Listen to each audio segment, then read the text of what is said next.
Hi, my name's Hudson, and I'm a geoholic.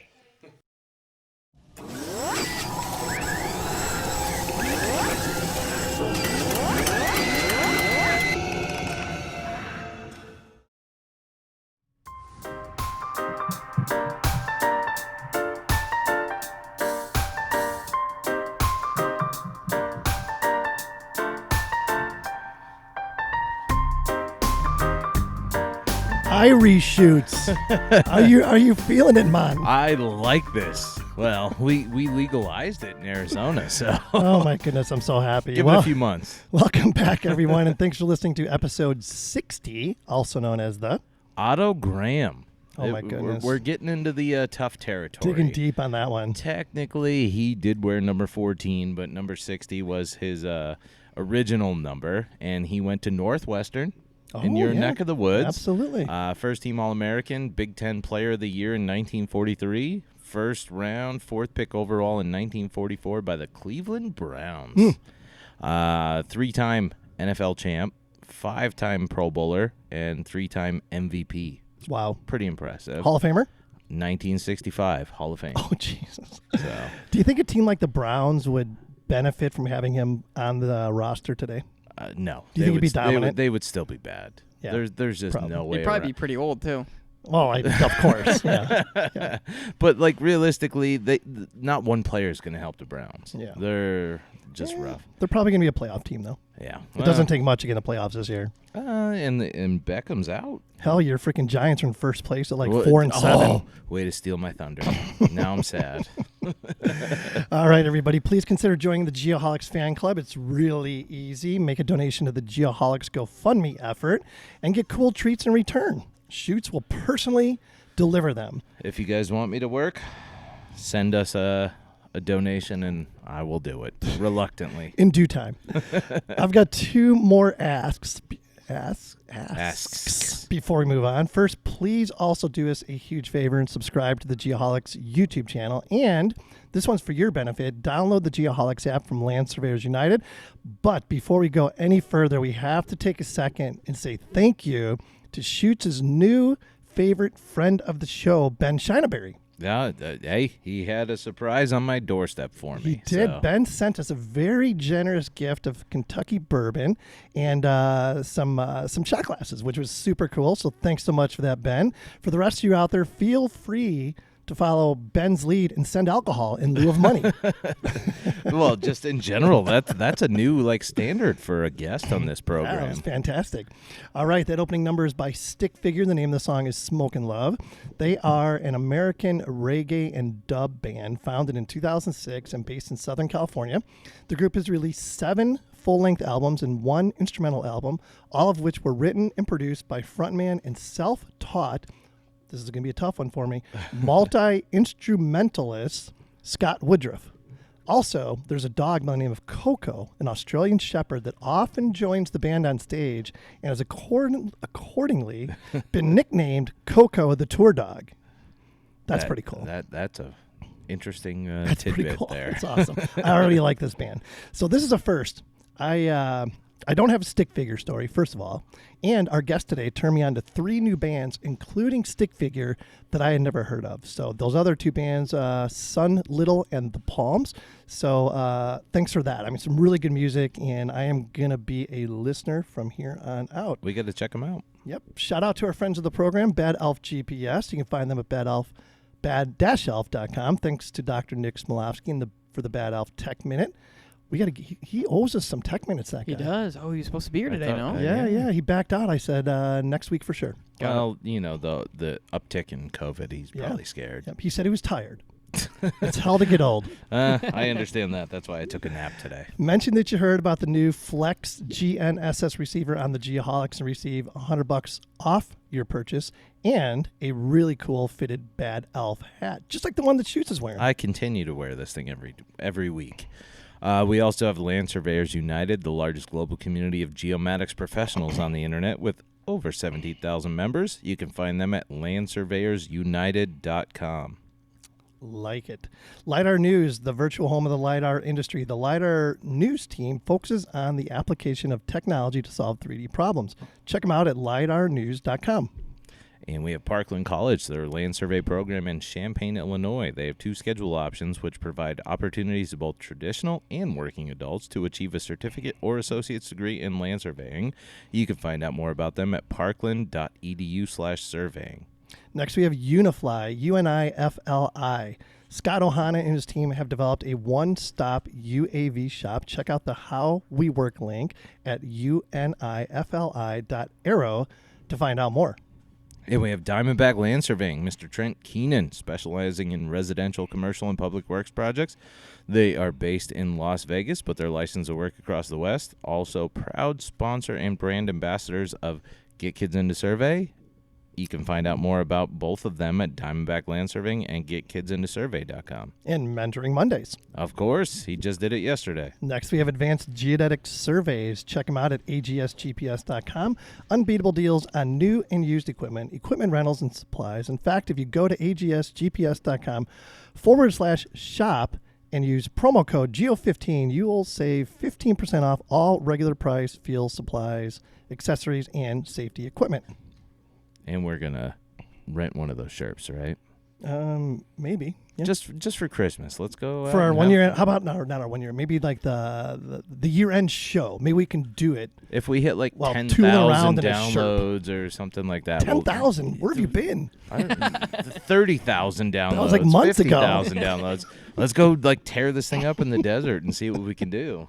We also have Tiger Supplies, a surveying, construction, and engineering superstore with over 15,000 products featuring top brands such as Leica, Topcon, Spectra, and much more. They'll get you the equipment you need to get the job done right. Use the promo code GEO15 for 15% off any Adair Pro item. Last but definitely not least, we have Cyanic Automation. These guys are doing some awesome stuff with survey companies up in Canada, developing new ways to collect daily work records and timesheets directly from the field, automate invoicing, search jobs by legal addresses, really cool stuff like that. Check out Jobbook by going to their website, getjobbook.com. Also, this is pretty cool. Tell them you heard about it from the Geoholics, and they'll give you 20% off your first year subscription. That's no joke. No joke? No. Maybe a little joke? No. No. Nothing Okay. funny about that. But here we are. We're back in the Sue studio. People are like, why do you call it the Sue studio? It's kind of dorky. Well, quick shameless plug. Cobb Fenley is a full-service civil firm that also performs all levels of SUE services, hence the name. What's SUE? Subsurface Utility Engineering. Check them out at cobbfenley.com to find out more. And with that, let's catch up with the boys just a little bit. Producer Jake, how are you, buddy? Doing good, guys. How are you? I can't complain. Fantastic. Living Doing the good. dream, boys. Yeah. Had a pretty good weekend, holiday. Had a little bit of smoked turkey over here at DD's house. Indeed. Had to break in his hammock a little bit and do a little bit of stargazing back there. And You also spilt a little beer on it. no, I didn't. Yes, you did. What did it do to it? Did it stain What it? did it do to it? Nothing. It's an outdoor hammock. You can't Oh. damage that thing. You How- spilled some beer. It's How'd you no see hard it then? feelings. Did it not dry up? Chicago Jake showed up a little bit. There was a little beer spill. That's Oh, what I happens. did hear about Chicago Jake He didn't showing pop up. up. Oh. He barely popped Oh, up. I He was heard there was some pregame. like a little turtle head. He was peeking through the door, but he didn't get. Oh, pregame, yeah. Yeah, Chicago, he you was there. pre-gamed it. Where'd you hear that from? From this guy. Of What in the course. But yeah, that was good. Well, Black Friday shopping, Cyber Monday shopping. But I don't know Oh. about you guys, but I don't know. It's these past couple years. Maybe it's because I'm only going on like Amazon and stuff. But the stuff that they show me, at least, it's not anything like super interesting. How many air fryers? How many instant pots? Like, can you really have? I agree. And It's- TVs. Yeah, Like, it's, I don't it's need TVs, another Fire one. Sticks, air fryer. It's just the same. Beats, AirPods, the same gifts. Mhm. Like, so I don't know. They gotta figure out something. But I did pick up some things and start that holiday shopping. So get the ball. Just ticked over to what, December 1 here. So It did Yeah. today, as a matter of fact. Yep. So this is. You can't date the show. It's got to be evergreen, boys. Oh, yeah. But yeah, so we just clicked over. We're on the holiday home stretch. Nice, Pretty nice. good. Ryan? Awesome. Good Ryan, for you. how about you? Well, first of all, I want to see Chicago Jake. Can that come out in my house? I think Carrie, the lovely Carrie, would be so I don't know if that's disappointed. She would never. appropriate. She would would be never s- think the same of it. I don't She know. would be so disappointed, and I want that. I don't so know. if I'm that not would the be- only yeah. Chicago. Chicago degenerate. Ryan. Yeah, exactly. Chicago Ryan. Chicago shoots. Honestly, this guy stole my thunder. I was going to talk about my first place, New York Giants, big 4-7. Yeah. Daniel Hey, Jones. Wait, Daniel happy Jones. for is you. hurt, though. No, he got hurt. We got Colt McCoy as the backup. He's in there. That's a name I haven't heard in a while. You guys are Yeah. a shoo-in for the playoffs now. Oh, yeah, absolutely. Jeez, what are we going to beat? The Washington football team? They don't even have a Name. mascot or Yeah. anything. So Terrible. I'm going to stick with that. And then this is a shameless plug against you guys or with you guys, but I'm going to still try and get Carrie to buy a Nintendo Switch. So Yes. Keep us updated on that. I'm trying the best I can. And I even tried to say we could play with Jake, and she was like, nope. So, That's the gift of the year. It's like a couple years ago, it was hoverboards. Yeah. And last year's AirPods. This year, Nintendo Switch. we're trying the best we can. Hudson's all about. Let me know if you need to bring me in as a closer. I'll talk to our closer out. Well, do we get real Jake or Chicago Jake? Whichever one is going to seal the deal. Chicago Jake, I think, would seal the deal. I think so, too. If he just came in like, "Arr, Bottle of Pink Whitney. I'm gonna wet myself on this hammock." Yeah, you sure that's not what it was? I know exactly where it came from. What about you, Kent? What's going on? Oh, my gosh. So- Hold on yeah. before I start Yeah. anything. Yeah, What's yeah. with the hat? Okay, let's Explain get to it. that. Let's get to that. So let's I'm do this. I've been sporting- dying for an hour. As you can see, hopefully it comes out good on the camera. As you can see, I'm sporting a spiffy new lid, as they say. So I would be remiss if I didn't give a shout out to the guys at Vectors in Aurora, Colorado. Jonathan, Chuck, Glenn, and Mike went way out of their way to help out one of my crew chiefs, Jeremy, while he was working out there a couple weeks ago. Weeks ago? There's a lot of S's there. This episode is sponsored by Four Peaks Redbird Lager. All right. But a couple weeks ago, I mean, unbelievable customer support. Like, we weren't even a customer of theirs, and yet they went, like I said, way out of their way to help Jeremy out. He was having a tough time with the network and all this stuff, but these guys, oh my gosh, I can't say enough about them. So Solid dudes. They're gonna earn our business. I can tell you that for sure. Other than that, had a great Thanksgiving. Chicago Jake, as Jake mentioned, or producer Jake mentioned. Yeah, producer Jake, Chicago Jake. Jeez, Just throw anything in front how of many Jake. alter egos are there? I like It's Chicago crazy. Jake better than What about producer Chicago Jake? Ooh. Ooh, that would I be don't know. Jake. something. This show would not happen if we We're had that. stacking too many names at that point. But Producer Chicago Jake, it would just be That'd be a mess.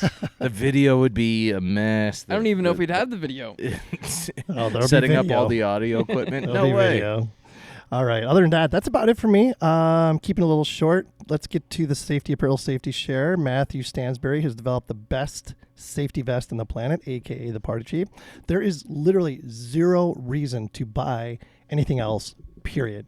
Find your next vest at safetyapparel.us. And also be sure to check out all their social media platforms for tons of pics and giveaways. Shoots, what do you got this week, They buddy? do have some good pictures online. It's great. interesting. Awesome community. Well, the topic is doing work tasks wrong the first time. That's a no-go. There are many reasons why work is not done correctly the first time or even the second time around. Some reasons to consider: insufficient knowledge, lack of training, laziness. That's me. Complacency, improper instructions, change of plans, wrong materials or tools, and how to avoid those mistakes in your work. It is important to stop work anytime you have questions about the task you are about to complete or in the process of completing when unsure. Doing work incorrectly will result in the loss of production as well as put individuals at unnecessary risk to redo the work. It may not seem like a big deal for a small task, but even a simple wrong decision can lead to injury. Wow. I know. It's well put. Thank you. Yeah. I'm going to retire now. Yep, mic drop. I think the moral of that story is when in doubt, ask. Yes. And to give a shameless plug, I was driving around my neighborhood today, or reasonably close to my neighborhood, Wood Patel local company. Shameless plug, don't get used to it. I did see the surveyor out there on the main street, and he had his cones, he had lights, he had his vest on, Nice. and I may know his boss, personally. So I texted him and said, hey, good job. Good job. So Hey. I appreciate that. Absolutely. We don't just talk about it, we preach it and practice it. Absolutely. And I think what's really cool about that part of your story is you made it a point to give kudos when you saw something good. Yeah, of course. Most of the time we're like focusing on the negative, like he didn't have his vest on, blah, blah, blah, blah, blah. No cones, no signs. You Gotta hand it to you, buddy. That was really nice of you to do. I just see it and I'm like, I can respect it. I love I it. didn't run him over. I love it. I love it. Great job. Great job. Appreciate it. All right. Let's get to our guest tonight. So I'm just gonna say his last name once, and I'm gonna hopefully get it right the first time. So our guest tonight is Adam Kersnowski. Okay. Yeah. A little bit about Adam. Let's get to this. So Adam hails from Maine and attended the University of Southern Maine. And shoots, maybe you know this, home of the Huskies and Champ the Husky. Not most famous, but one of the famous alumni. Check this out. Tony Shalhoub. You know who he is, the actor? Monk. And, Monk. yeah. And the marvelous Miss Maisel. Oh, yeah. He was in Men in Black. He's the guy that owns or runs the pawn shop. Yep. I love that guy. When I saw he was in love, I'm like, I got to mention that. So Adam spends his free time outdoors as much as possible with his lovely wife and 4 daughters. God help him. I got 2. Jesus. Also living practically off the grid. So I can't wait to find out more about that.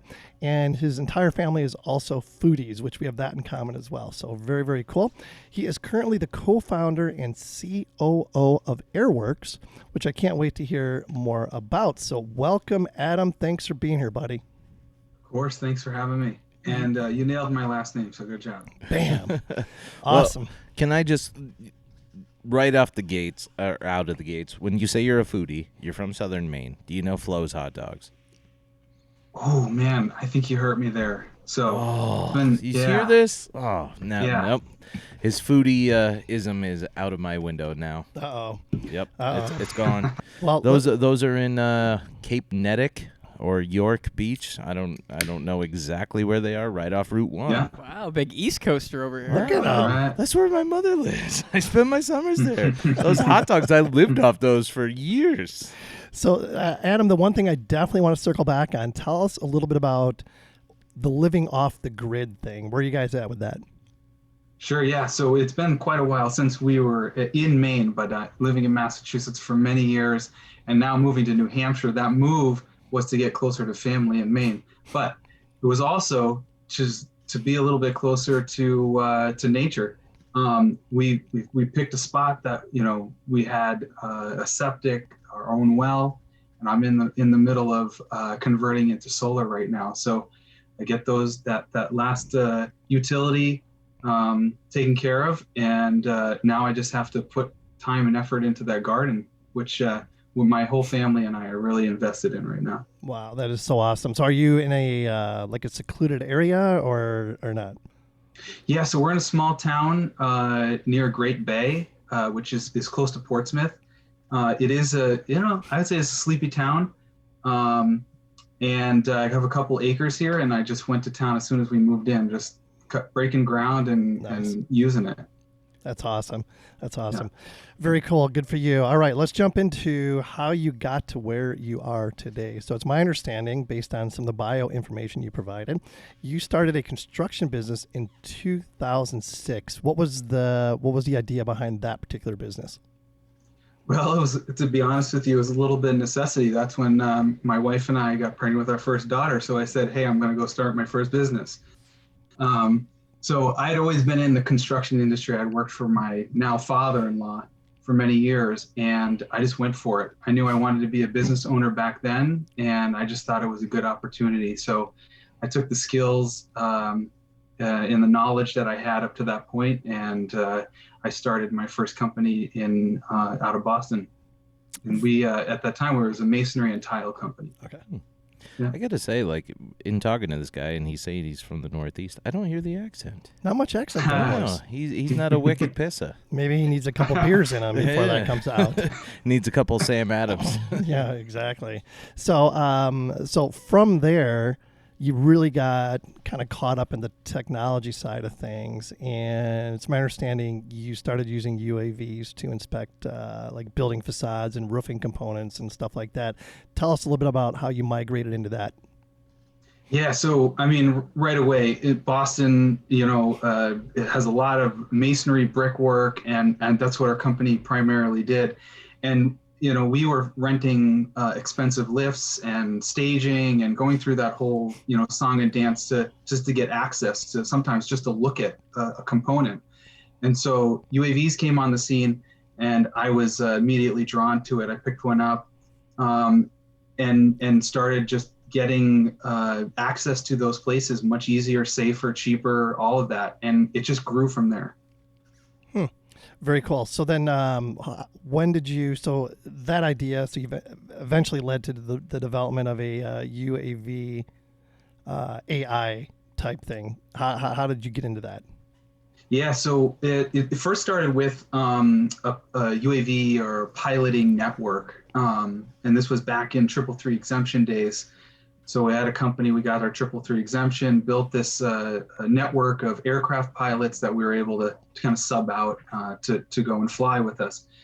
And it was during that process where we were flying, capturing imagery, processing photogrammetry, and handing these 3D models and orthomosaics over to our clients.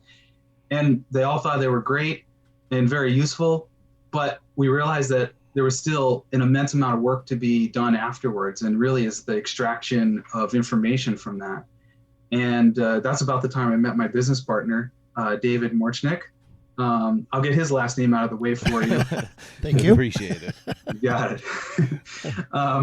But we wanted to apply computer vision, machine learning towards this process of feature extraction. So we knew that the drafting process of tracing the features that surveyors and civil engineers really wanted was an important part of this whole mapping process. And we first built a prototype that proved that you could use machine learning, computer vision to do this.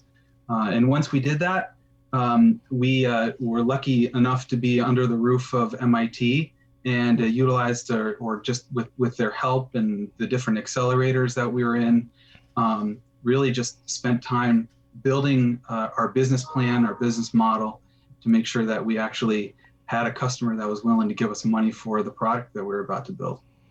So I'm going to back up just a hair. So you went from like owning a construction company that did like masonry and tile work and that type thing, and you ended up in this world of creating 3D mapping with UAVs and AI and all this stuff. I mean, there had to be a point when that kind of stuck. When was that? So that was when clients were asking for just more complicated data, captures. My passion just started growing from there. I started getting into modifying the drones that were available at the time, putting different sensors on them. In the very beginning, we were building our drones out as props in commercials. Because we had this 333 exemption, we were also getting pilots and working on television shows with that exemption that I was talking about. And it was just that experience, getting to know the industry, understanding how to operate within the FAA's rules and regulations, really just gave me the base of how to move forward with this, how to build out a UAV department in a business. So that was really the ground, the base of that. And it's just experience over the years. Like, every time a client calls, it's something different, right? And I'm learning something every time. It's a new experience. So you guys were kind of on the ground floor of this drone craze, essentially. You've been in it long enough that with the exemptions and getting all of this stuff, you were ahead of the curve. Yeah, exactly. And that was that 333 exemption. When Part 107 came out, kind of flattened the market, right? We didn't have an edge. Yep. And so I knew it was going to be tough to scale any business, or at least what I thought at the time. But it was also the combination of knowing that engineers and surveyors, they were after a little bit of different product, right? They wanted that finalized CAD deliverable. And so we really saw the value in that piece versus just going out there and capturing the data.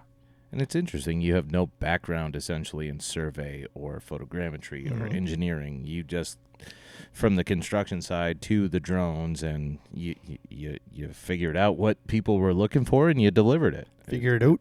Figure it out. That's what I say. Figure it out. And no, it's impressive that for somebody to not have that background to just jump into this market and do that, compared to even some of the people we know well enough that do this stuff and don't do it. Well, Adam obviously has an entrepreneurial spirit and a technical mind, which led him in 2017 to co-found AirWorks with the aforementioned David Morchnek. Oh, you I got wanted it. to say his name one time at least. You got it. You got it. Yep. Yeah. All right.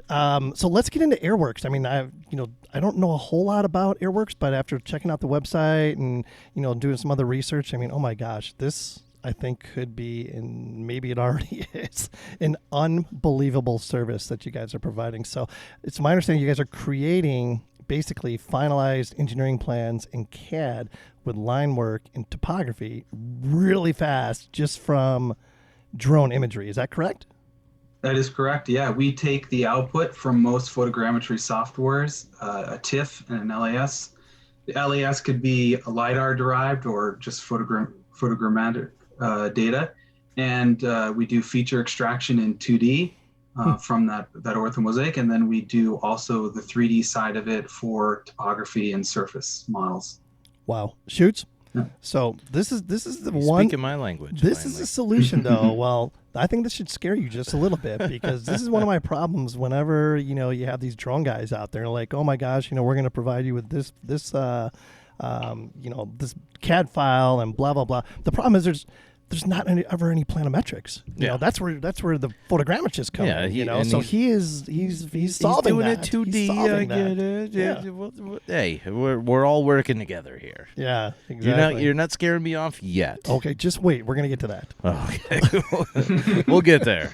And he's all the way on the East Coast. Oh, all right. We just want to be a tool for you. Yeah. There's no cutting anybody out. So the quality of the output, it depends. I mean, good in, good out, bad in, bad out, right? Of course. Absolutely, 100%. I mean, our standards, the way that we need our data is really based in the accuracies of the geospatial model. So we look at ASPRS as that base set of standards. We can process UAV data, we can process manned aircraft data, we can even process satellite data, but to be survey grade accurate, we started at that UAV side because we can really drive and we have more control on the GSD and the point cloud density. Those are two of the most important things for our software to process accurately. And to deliver that product with the claims and accuracy that the industry needs. So again, a lot of this information, or a lot of my questions, are coming as a result of doing research through your website. I read that the software predicts, and that's an interesting word, site features with a 86% pixel accuracy, and then the in-house team turns that 86% into 100%. That's a high claim, accurate deliverable in a fraction of the time. So help us out with that a little 100%. That's high praise. That's good. That's good. I know that you will. Yeah. I mean, of course we're always up for the challenge there. It is true. There in the workflow, when a client we have a web-based application software where clients bring in that TIFF and LAS file, they select the area that they want to process, and it goes off into our autonomous pipeline, and we have a prediction, right? That prediction, sometimes there's false positives, sometimes there's false negatives. And that's sort of the human in the loop that does that last part of the QC, that final cleanup before we get that back to the client. So we try to get as close to that 100%. Now I know, there's interpolation, there's predictions that are made in some cases where we have obstructions. And those are the areas that our clients need to realize that that's where they got to focus on when they're in the field. Mm-hmm. So under vegetation if they don't have LiDAR capabilities, or just going in the field, boots on the ground, collecting in those areas and utilizing us for what can be seen visually in the imagery. Oh my goodness, that guy's speaking my language. Yeah, I'm sure. Yeah. I feel like I have this conversation 10 times a day. Right.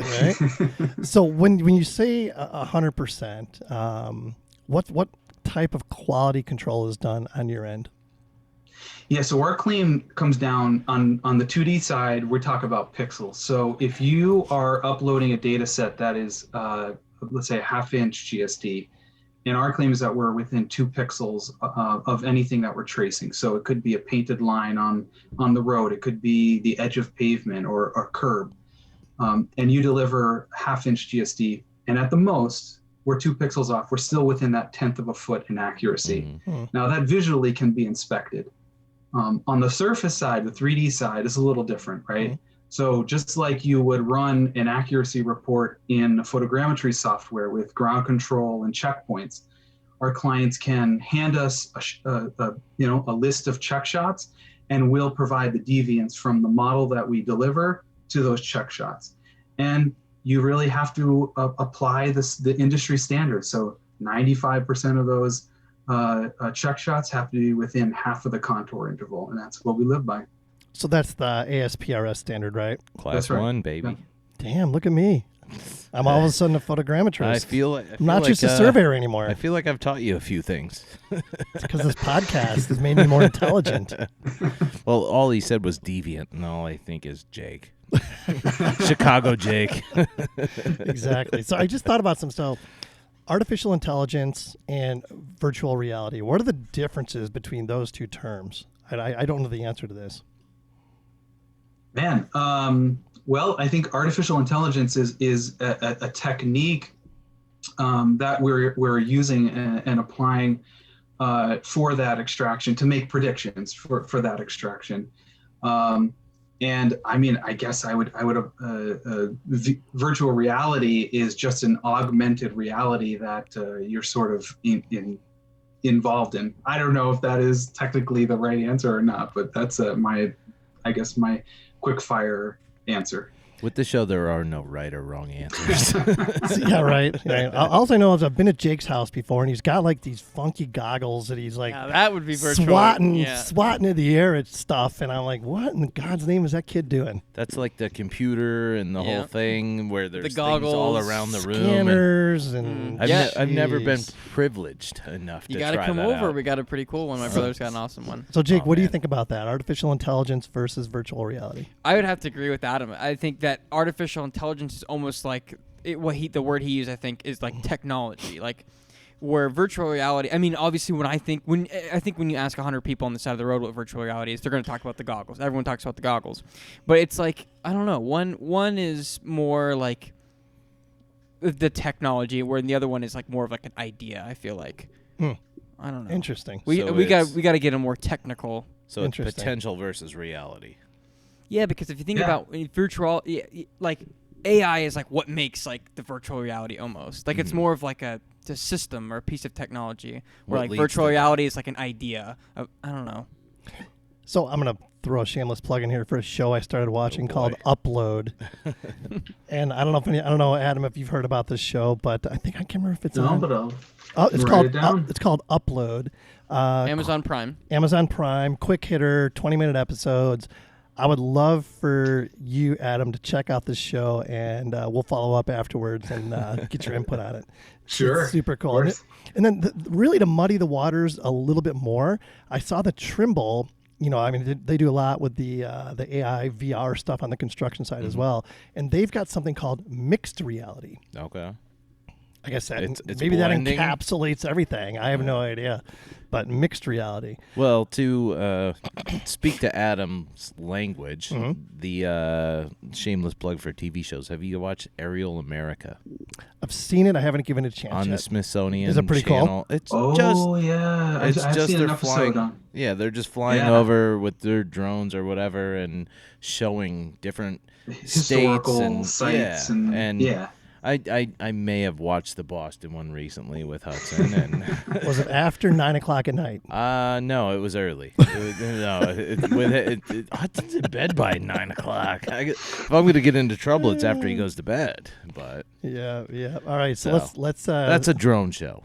to Okay, throw I'll check it there. out. I'll check it out for Okay. sure. You check out Upload. I'll check out your show. Whatever. And it's then called. we'll recap next week. All right, sounds good. All right, Adam. Through your AI and machine learning algorithms, there's also a web app. Tell us a little bit about that. Yeah, so the web app is how our clients interact with us. This is, we're not sending data, or our clients are not sending data to us through email or Dropbox folders or anything like that. They have this portal where it's just a really easy way to upload these incredibly heavy data-rich files. It's based in the cloud on AWS, so we really have the most computing power that we could possibly go after, and it makes a real difference for us on how we're able to manage and process these sites. And once we are finished with our deliverable, it's also where our clients can visually view the DXF or the line work on top of that orthomosaic. And sort of that's the first stage of what we're doing. And of course, we're working on more features and functions as we develop as a company. So it'll get a little bit more rich on that web app as an experience. I'm curious about the liability side of this. Of course, thinking as a surveyor, you're getting drone data and data from a number of different resources. Is there anybody like certifying any of this? Is there a surveyor involved? Talk about that a little bit. Yeah, well, I mean, first of all, we are not certifying any data. We do have our certified photogrammetist and a PLS on staff. Melissa Jacobiak, she is our head of operations. And of course, that is really the standards that we're trying to apply across the board. But the idea, the accuracy is in the hands of the data collector. That is the surveyor, that is the engineer. Mm-hmm. So we help as a company, we help you get to that point. In fact, when we run our trials, that's one of the biggest things that we review is not only the deliverable that we're handing back to the client, is we have a quality report that we review. We go over that GSD, that point cloud density, the noise factor. If we do have some of the image samples, we talk about ISO. So we know how important that is on the accuracy side, but that is still held by our client. It's their responsibility to collect that data with ground control, of course, properly set and spaced to deliver those accuracies. So what happens like when you're in your quality control process and you guys cannot go from 86% to 100% because something just isn't adding up? What happens then? Should somebody make a call to your client and just be like, hey, you guys got to go out and check this, or what happens? Absolutely, yeah. We notify the client that we're working with. This is a relationship that we build along the way, and so if you guys, I don't know if you guys fly drones yourself or not, but sometimes when you're out on a site, it could be close to the end of the day, it could be running low on batteries.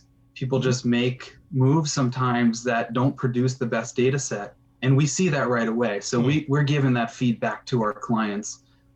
If areas are too ridden by shadows, it makes our feature extraction incredibly tough, and we can't deliver on those accuracies. So we do have a good open relationship with our clients and work with them in that sense.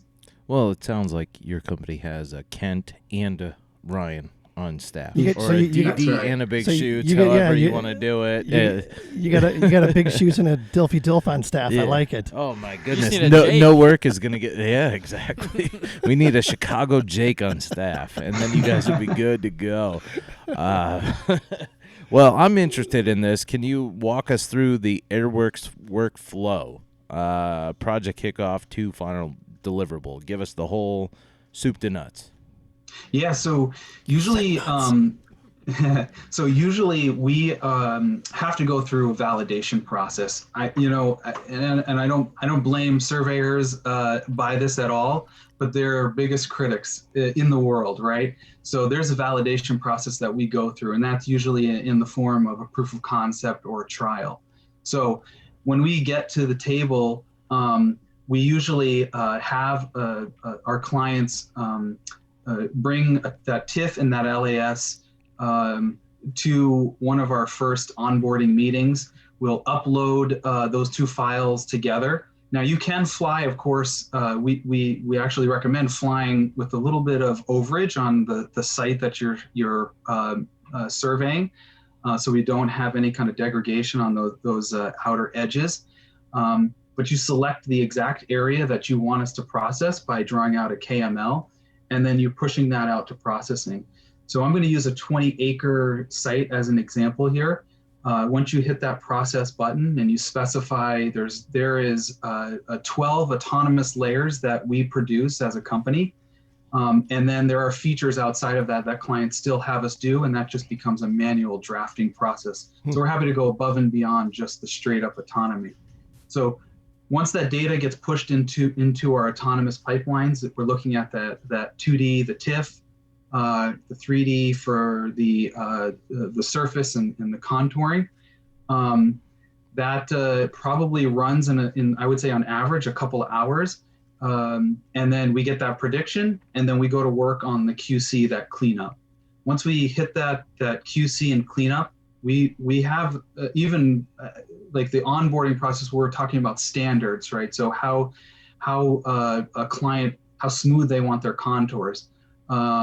How do they like the edge of road traced out, right? It's sometimes it's a majorly a preference from client to client. So once we get that stuff hashed out, that is also becomes part of that QC part. And when it's done, our clients get a notification through email that their project is ready to upload. They log into their site and they can download the DXF, which is basically just an open source vector file.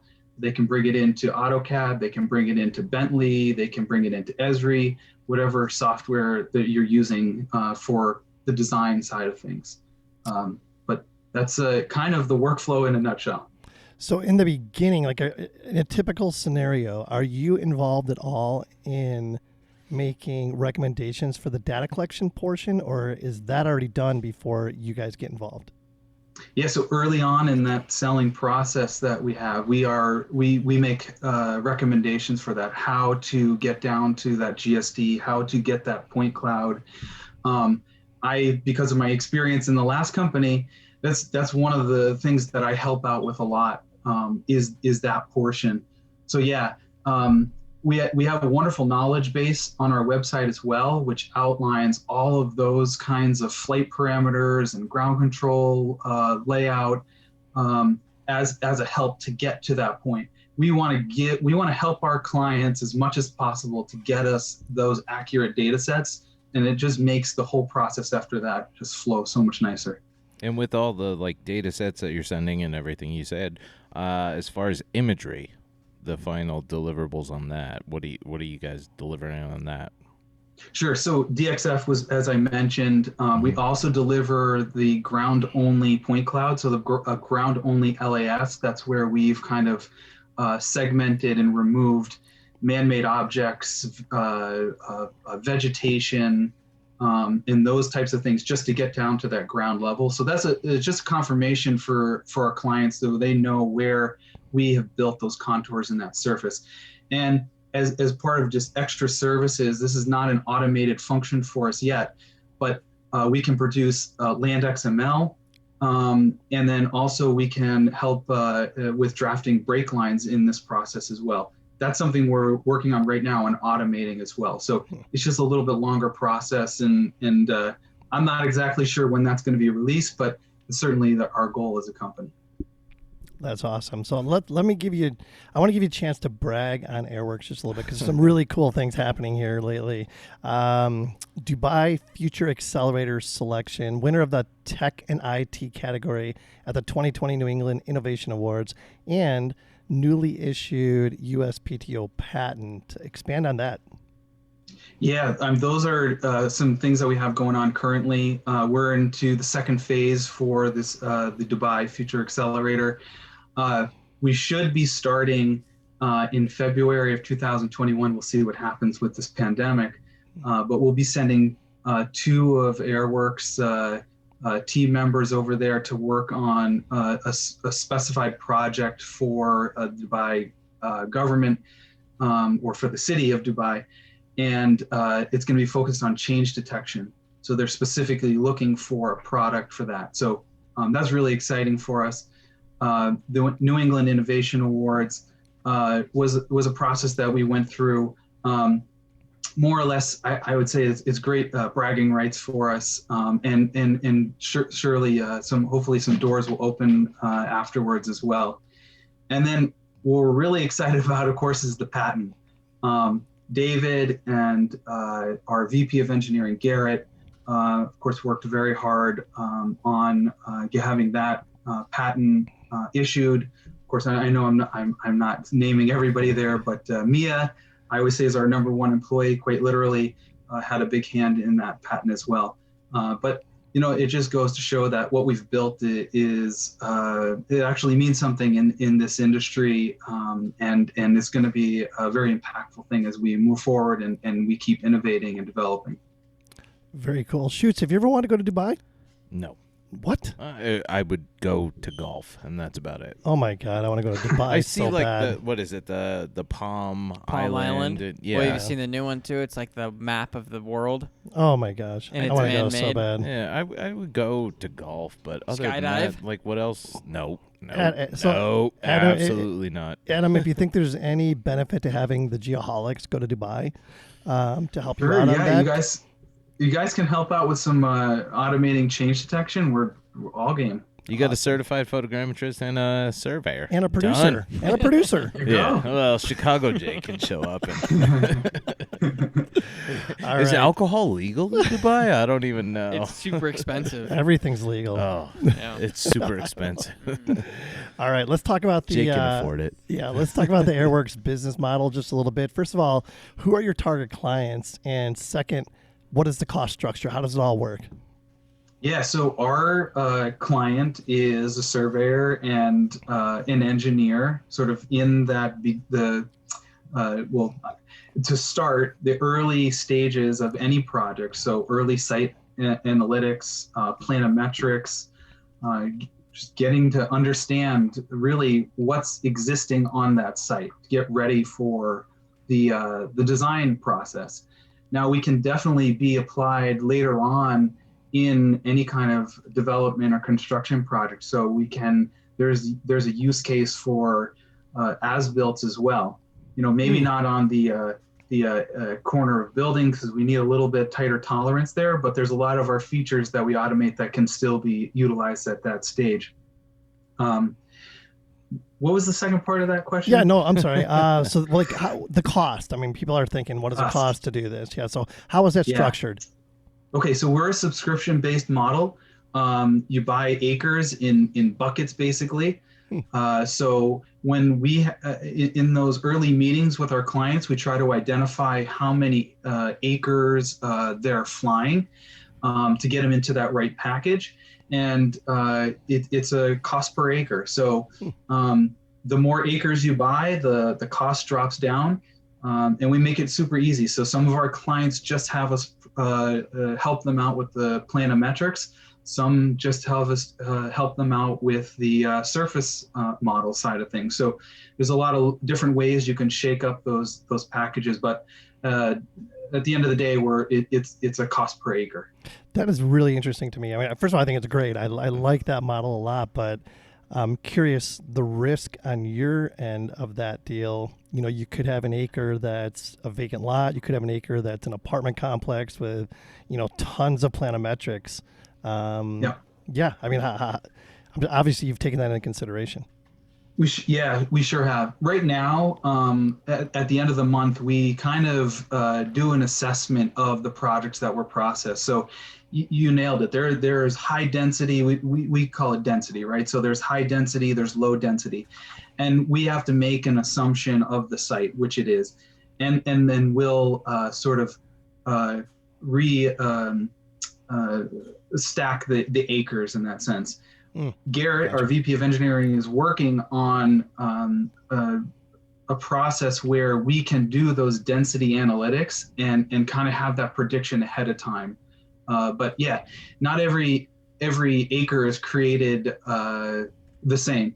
And now, so with that being said, our clients are getting crafty with how they process. So they might fly 100 acres into our application. That KML feature that I was talking about, they can isolate the highest density areas and just have us do the feature extraction in those regions. Very cool. So what's anybody out there that's listening, what's the best way for them to find out more? Well, if you head over to airworks.io, we make it super easy to sign up for a demo from our amazing sales team.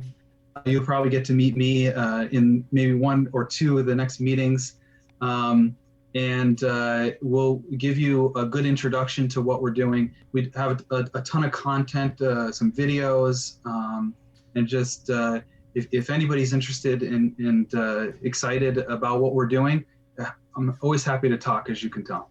So I'm going to put you on the spot here. What's your AirWorks elevator pitch? Our AirWorks elevator pitch. We help surveyors and engineers create CAD models using computer vision and AI. That's it. I like it. Works for me. Ding, the elevator door's open. Bing. Sold. It's a really short pitch. Third floor women's lingerie. Bing. That's right. Well, okay, so we're kind of in similar industries and everything. With the data collection technology and artificial intelligence, they're just changing daily and getting so advanced. It's ridiculous. What are you most excited or concerned about as it pertains to the future?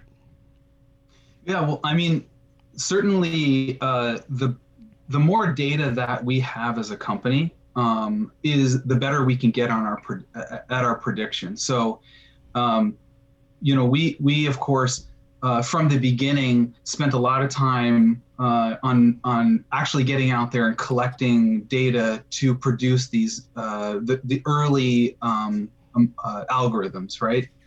And so, and the company as a goal is to bring on more data because we just get better. It's a win-win situation for our clients. The more data that we process for our clients, it just strengthens those predictions. Now, of course, the worry would be that we have competition that could catch up in that sense on some of those things. But we feel like we have planted at a really good spot. We have some of the brightest minds behind us building these algorithms. And hopefully we can stay out in front of these types of things. And we're continually to innovate. We're working on a new product that's going to be launched in March of next year, which is a CAD editor. And so it's a simple tool that you can produce some of that line work yourself, but then also be able to turn on the autonomy of a particular layer. So you might not want the full suite of all of our autonomy, but you might want to use us in a parking lot of 1,500 painted parking spots. So just another useful tool in this process. Interesting. Well, I got to ask you this. You've mentioned that you've listened to a few episodes, and you know this question's coming. What motivates you? And with that, do you have a mantra that you live by? Well, this kind of stuff motivates me. I like getting together with other guys and girls that are passionate about this industry and what we're doing. And I love applying technology to really produce what we're doing, what we're building for our clients. And my mantra is really to treat everybody fairly. I mean, I want to treat everybody equally. It doesn't matter who you are, where you're from. Um, I just want to love everybody. He lives by the golden rule. It sounds like something. right. It sounds like something I would say. I just want to touch and love everybody. Absolutely. I gotta say this before we end this episode. He just looks like a woolly Willy. You remember that when we were kids? Absolutely. I want to put the magnet on his beard and pull it to the top of his head. I know that is so insensitive and bad to say, but I've just been looking at him. I'm like, yep, I want to do that. Adam, I do have one other question. So tell me a little bit about the AirWorks footprint. I mean, do you have clients all over the country, all over the world? Where are you guys at right now? Yeah, so we have about 20 subscribers at this point in time. We do process a lot of data, project by project, but the goal is to get into that subscription. That's your best value across the board. We have processed in 47 states in the U.S.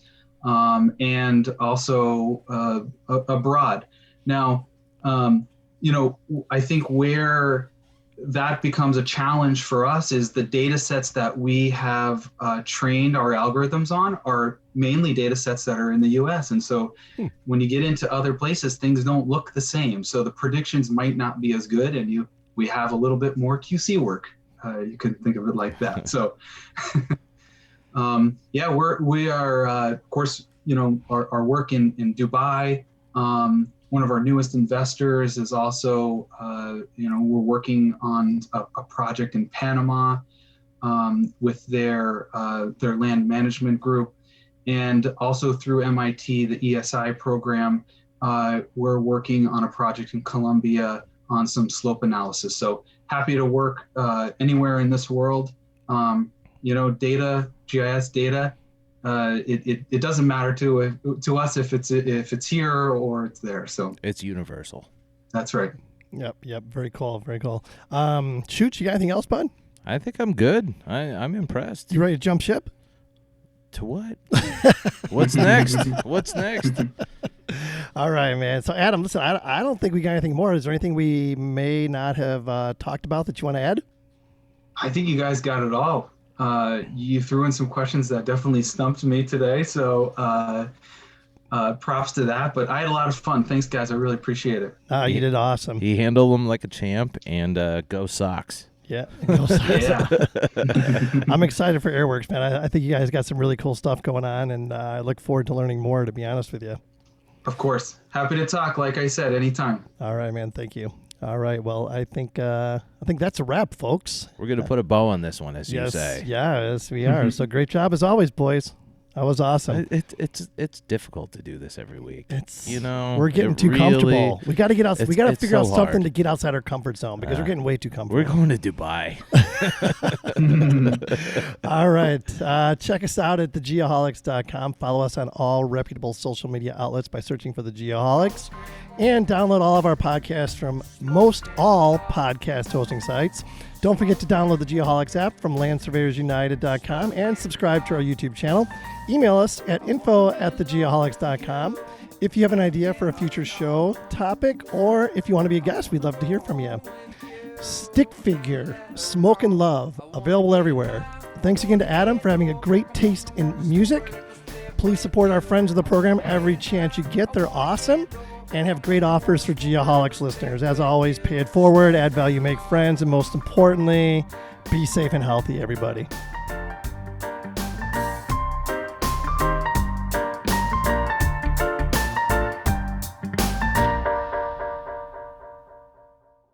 All right. Once again, thank you to our friends of the program, Bad Elf GPS. Find them at bad-elf.com. Land Surveyors United, landsurveyorsunited.com. LIDAR News at lidarnews.com. Parkland College Land Survey Program, parkland.edu/surveying. Unifly, unifli.aero. Diamondback Land Surveying at diamondbacklandsurveying.com.